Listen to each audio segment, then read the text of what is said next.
Bon les copains, ce matin j'ai fait le gauchiste. J'avais rendez-vous chez le proctologue pour un contrôle. Non, parce qu'en fait j'avais un petit truc qui était... Il fallait vérifier un machin dans le...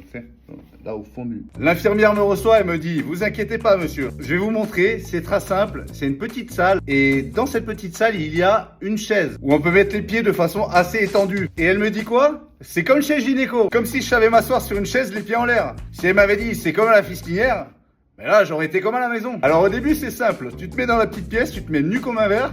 Ça va. Jusqu'à présent, ça va. Tu te changes, tu mets la blouse ouverte depuis la nuque jusqu'à la nuque. Et là, en fait, tu te retrouves avec la blouse à l'avant, tu t'assois sur la chaise et t'as l'infirmière plus le procto qui viennent se mettre devant. Et puis t'as deux têtes qui sortent comme ça. Coucou. Et là, moi, je me dis, c'est bon, c'est des professionnels. Premier réflexe, je me mets en étoile de mer. Et t'as le proctologue, il me dit quoi? Monsieur, il faut tenir les chocobons.